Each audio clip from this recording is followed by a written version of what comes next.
Ini yang paling terkenal dari Pythagoras, ideologi pandangan bahwa number is rules of the universe. Hakikatnya alam semesta itu angka. Ini kan unik. Kamu selama ini menganggap matematika itu kan sesuatu yang tidak ada hubungannya sama sekali dengan dunia mistik, apalagi filsafat yang dalam. Katanya Pythagoras enggak. Matematika itu adalah hakikatnya hidup. Alam semesta ini oleh Allah diciptakan dengan rumus-rumus yang pasti. Kalau hari ini mungkin kita menyebutnya sunnatullah. Dan dasarnya sunnatullah itu harmoni.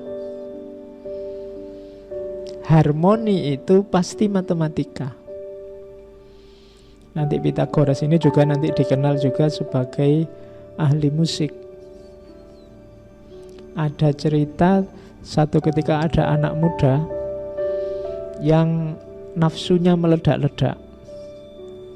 Nafsu syahwatnya. Kayak kalian mungkin habis nonton video yang kamu download itu. Iya. Terus anak muda ini didekati oleh Pythagoras. Terus Pythagoras bernyanyi. Jadi mendengarkan lagunya Pythagoras itu nafsunya langsung turun. Ya, boleh kamu coba. Ya, nanti kalau ada temanmu lagi bernafsu kamu nyanyi. Nanti kan nafsunya hilang ganti marah. Oke, nah dunia ini hakikatnya adalah angka-angka. Angka-angka itu berarti harmoni-harmoni. Kalau pakai bahasa kita itu sunnatullah. Jadi semesta ini diciptakan kalau bahasa di situ dengan perbandingan-perbandingan dengan harmoni. Ada panas, ada dingin. Ada, itu kan harmoni-harmoni. Ini kan kalkulasi-kalkulasi matematis. Musik kan juga begitu, notasi-notasinya harmonis. Jadi hakikatnya alam justru harmonis. Allah itu membuat sunnatullah untuk dunia ini biar seimbang, harmonis. Dan ngomong harmoni itu kan ngomong hitungan-hitungan, perbandingan-perbandingan. Begitu harmonimu kacau, kalau manusia secara fisik mungkin dia sakit. Kalau alam ya mungkin kadang ada bencana, kadang ada itu. Itu karena harmoninya rusak. Jadi hakikat hidup ini, hakikat dunia ini itu sifatnya numbers, angka-angka, matematika. Maksudnya apa? Dia berada dalam konstruksi harmoni-harmoni, perbandingan-perbandingan. Nanti ini mungkin diadopsi oleh, kita kenal falsafah yin dan yang, kemudian kita kenal falsafah, kalau di Jawa ada sastro jendro, itu kan sebenarnya ngomong harmoni-harmoni. Kebaikan dan kejahatan itu ya ada dalam rangka harmoni-harmoni. Kalau tidak ada kejahatan ya mana ada kebaikan. Kalau tidak ada orang sakit ya mana ada dokter. Keberadaan dokter meniscayakan adanya orang sakit. Nah, itu harmoni-harmoni. Kalau tidak ada orang miskin, mana ada orang kaya. Nah, logika-logika semacam ini kalau diterjemahkan secara verbal ya lahirnya angka-angka, keseimbangan.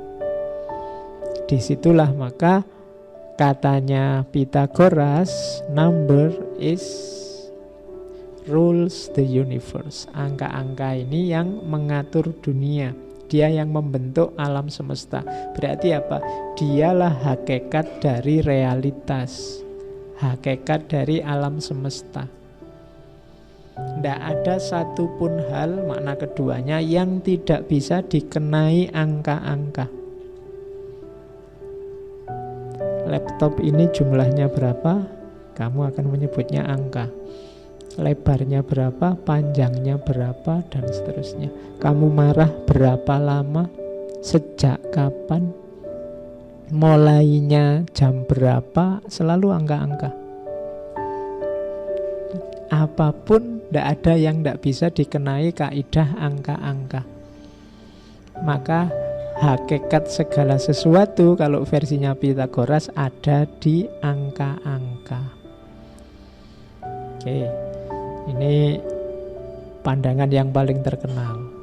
Agak aneh mungkin karena selama ini kita anggap matematika itu ya logika biasa di luar dunia mistik. Tapi Pythagoras mampu menyambungkannya. Jadi ternyata angka itu sakral. Dilanjutkan lagi mendaya gunakan angka. Maka lahirlah mistik angka-angka. Saya tidak tahu ada hubungan apa dengan Jawa misalnya. Di Jawa itu kan selalu ada pitungan-pitungan. Orang menghitung. Kamu lahirnya bulan apa, tanggal berapa. Oh kalau gitu jodohmu tidak boleh yang hari ini tanggal sekian. Itu kan hitungan-hitungan. Entah Pythagorasnya yang dapat pengaruh dari tradisi timur karena dia banyak jalan ke timur, atau sebaliknya saya tidak tahu. Tapi Pythagoras juga yang punya gagasan angka-angka sebagai mistik. Angka 1 maknanya apa? Itu kan kalau di ajarannya Pythagoras misalnya di situ diyakini misalnya angka 1 itu simbol dari awal segala sesuatu. Kemudian angka 2 itu simbol dari materi. Materi itu kan sifatnya selalu dualitas. Besar, kecil, panas, dingin, dan seterusnya. Angka 3 disebut bilangan ideal karena 3 itu ada awal, ada tengah, ada akhir. 3 juga sakral karena dia jadi titiknya sebuah segitiga. 3 juga dianggap sakral karena simbolnya dewa Apollo. Membaca semacam ini itu yang disebut mistik angka. 4 itu lambangnya 4 musim. 7 itu jumlah planet. Saat itu orang ngertinya jumlah planet masih 7. Jumlah dawainya Lira. Kemudian ulang tahunnya dewa Apollo dan macam ini namanya mistik angka. Jadi angka ternyata ada maknanya.